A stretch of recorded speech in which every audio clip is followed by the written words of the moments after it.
大谷翔平。その名前が球場の電光掲示板に表示されるだけで、スタンドの空気は一変します。しかし、この日、誰もが予想しなかったドラマが待っていました。実は前日の試合、大谷は突然ラインナップから姿を消していました。ファンの間では瞬く間に様々な憶測が飛び交います。右手中指の状態が悪化したのではないか、左膝の不安が再発したのではないか、二刀流への負担が限界に近づいているのではないか。ここ数試合、大谷は決して万全の状態ではありませんでした。17日と18日のレイズ戦では、右手中指付近から出血しながらもマウンドに立ち続け、6回4失点で見事7勝目をマーク。さらに左膝にも不安を抱えながら、投打両面でチームを支えていたのです。だからこそ、多くのファンがコンディション面を心配していました。ところが、その真相は誰もが温かい気持ちになるものでした。試合開始およそ1時間50分前、ドジャース球団は、大谷翔平がパタニティリストによってチームを離れていることを発表したのです。つまり欠場理由は怪我ではありません。マミコ夫人の第二子出産への立ち会いだったのです。そして試合後、大谷本人もインスタグラムを更新。マミコ夫人との連名で、待望の長男誕生を報告しました。無事に生まれてきてくれてありがとう。その言葉には、父親としての喜びと感謝が凝縮されていました。さらに支えてくれた家族や関係者への感謝も綴られ、多くのファンの胸を打ちました。2025年4月には第一子となる女児が誕生していましたが、今回はその後に誕生した第二子、大谷家にとって、また一つ大きな節目が訪れた瞬間だったのです。SNS 上では祝福コメントが爆発的に増加。おめでとう。絶対に男の子だと思っていた。未来のメジャーリーガー誕生か。そんな声が世界中から寄せられました。野球選手としてだけでなく、一人の父親としても新たな人生のステージへ進んだ大谷翔平。しかし驚くべきことに、彼は家族の幸せを迎えながらも、野球界最高峰の舞台で圧倒的な結果を残し続けています。ここまで打者として72試合に出場し、打率2割6分6厘、15本塁打、42打点、6盗塁。さらに投手としても12試合に先発し、7勝2敗、防御率 1.47。まさに漫画を超えるような数字です。普通の選手なら打者だけでも大変、投手だけでも大変。しかし大谷はその両方を世界最高レベルでこなしているのです。そして、その大谷不在の中で迎えたオリオールズとの一戦。ドジャースにとっては不安もありました。何しろ主砲がいない。打線の中心が不在なのです。ところが、チームは予想以上の戦いを見せました。初回、西に三塁のチャンスを迎えると、マンスイがタイムリーを放ち先制。さらに続く攻撃でも追加点を奪います。2回には西一塁からパフェスが左中間へ鋭いタイムリー。わずか2イニングで3点を奪い、試合の主導権を握りました。そして、この日のもう一人の主役、佐々木朗まれです。怪物右腕が見せた序盤の投球は、まさに圧巻でした。初回、先頭のゴードンにヒットを許します。しかし二塁を狙った走者をアウトにすると、一気に流れを引き寄せます。そこから佐々木は完全に覚醒しました。2回は連続三振。3回は三者凡退。4回にはヘンダーソンを161キロの強し速球で空振り三振。スタンドからはどよめきが起こります。早すぎる。そんな声が漏れても不思議ではありません。5回には四球を出しながらも無失点。気がつけば13者連続アウト。球威、制球力、変化球の精度、その全てが高いレベルで噛み合っていました。今季屈指、そう表現しても決して大げさではない内容でした。そして迎えた6回、誰もが佐々木の4勝目を確信しかけていました。あとアウト1つ、あと1人抑えれば勝利投手の権利を得られる。スタジアム全体がその瞬間を待っていました。しかし、野球というスポーツの恐ろしさは、まさにここから始まります。先頭のホリデーにヒット、続くジャクソンを中飛、さらにゴードンを空振り三振、西一塁。ここまでは完璧でした。誰もが問題なくイニングを終えると思っていたのです。ところが次の瞬間、ヘンダーソンのバットが火を吹きました。高く舞い上がった打球は右翼スタンドへ一直線。ツーランホームラン。3対2。一気に1点さえ詰め寄られます。スタジアムの空気が変わりました。しかし悪夢はまだ終わりません。続くアロンソ。その初球でした。鋭く振り抜かれた打球は再びスタンドへ。まさかの2者連続ホームラン。一瞬にして3対3。試合は振り出しに戻されたのです。先ほどまで支配していた佐々木がわずか数分で追いつかれる。これがメジャーリーグの恐ろしさです。一球の甘さ、一瞬の判断、そのわずかな差が結果を大きく変えてしまう。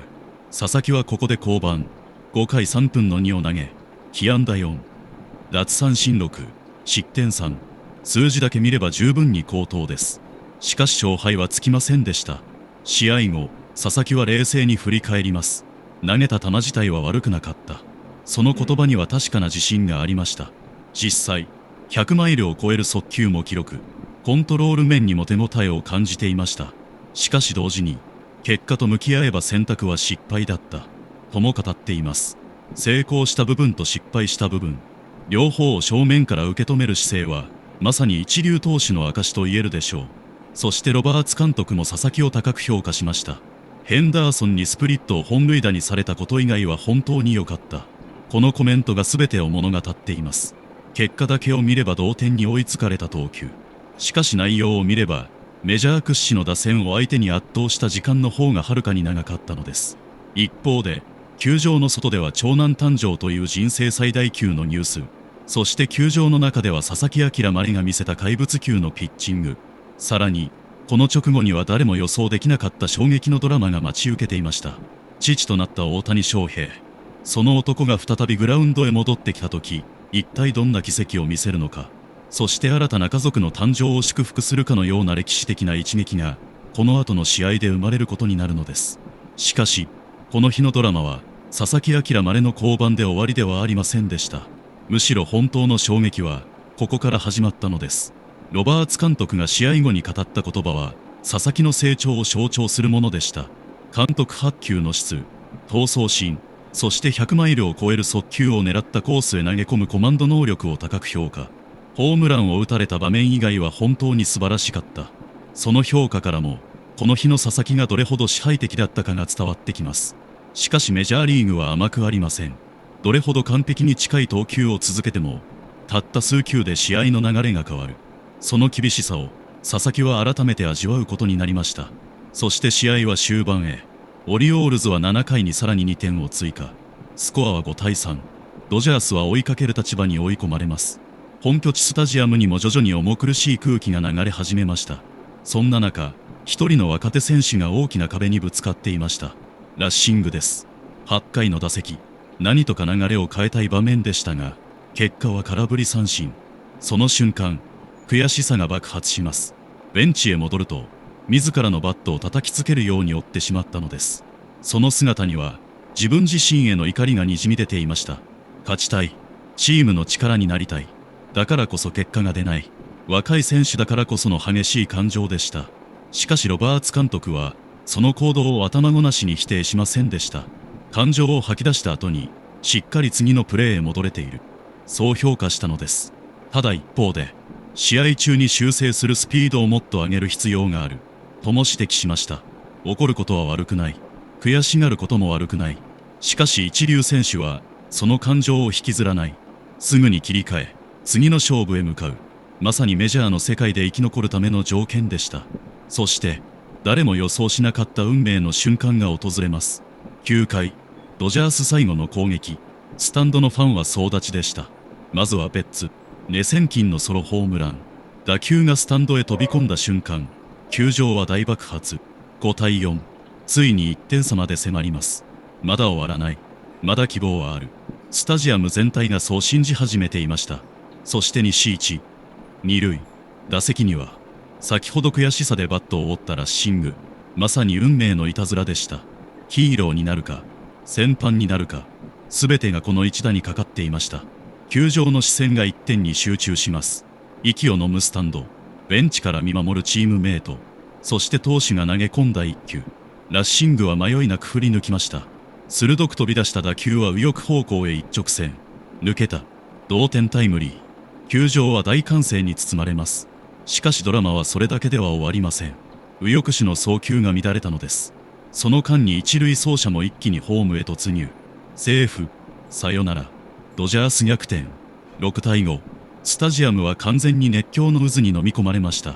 ほんの数十分前まで、自らバットを折るほど悔しがっていた若者が、最後にはチームを勝利へ導く英雄になったのです。これだから野球は面白い。1打席前の失敗が次の打席の成功を否定するわけではない。諦めなかった者だけが最後に歓喜を手にする。そのことをラッシングは身をもって証明しました。結果的に佐々木朗までの4勝目は消滅。本人にとっては悔しさの残る夜になりました。しかしチームは4連勝。若い選手たちが意地を見せ、大谷不在の試合を勝利で締めくくったのです。試合後のクラブハウス、そこには少しリラックスした表情の佐々木の姿がありました。話題は意外にもサッカー。翌21日、日本代表はチュニジアとの試合を控えていました。しかも試合時間はドジャース戦の終盤と重なる可能性があります。記者から観戦しますかと聞かれると、佐々木は思わず笑顔。早い展開なら試合後に見られると思います。さらに先発予定の山本由伸に頑張ってもらいますと冗談交じりに語りました。つい数時間前まで悔しいホームランを浴びていたとは思えないほど穏やかな表情。そこには確かな成長が見えました。失敗を受け入れ次へ進む、それもまた一流選手の条件です。そしてドジャースにとってこの日は特別な意味を持つ一日になりました。チームの中心である大谷翔平は家族のためにグラウンドを離れた。しかしその穴をチーム全員で埋めた。佐々木は勝利こそ逃したものの確かな前進を示した。打線は序盤から援護し続けた。そして最後にはラッシングが奇跡のサヨナラだ。まさに全員野球でした。さらに球場の外ではもっと大きな幸せが待っていました。大谷翔平第2子誕生。これ以上ない朗報です。父としての喜び、チームメイトたちの勝利、若手たちの躍動、すべてが重なった特別な一日。しかしこの物語にはまだ続きがありました。翌日再びスタメンへ名を連ねた大谷翔平。1番 DH。 スタンドには異様な熱気が漂います。理由は明白でした。誰もが期待していたのです。父となったスーパースターがどんなプレーを見せるのかを。そしてその期待はわずか数時間後、想像をはるかに超える形で現実になることになります。ドジャースの先発は山本由伸。前回のホワイトソックス戦では8回途中まで完全試合ペースという圧巻の投球を披露し、今季7勝目を挙げていました。対するオリオールズ先発はメジャー7年目、28歳左腕のトレバー・ロジャーズ。今季は13試合で3勝7敗、防御率 5.86。そして大谷はロジャーズに対して通算6打数2安打、2三振。決して相性が悪い相手ではありません。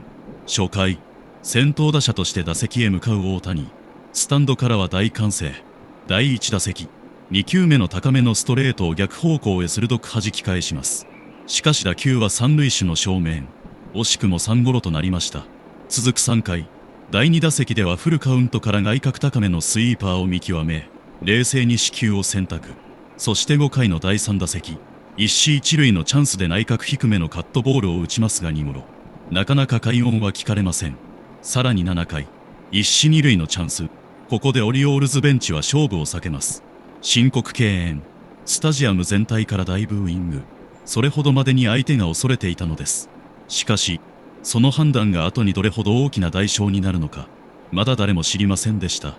そして迎えた8回、一死満塁。最高の舞台、最高のチャンス。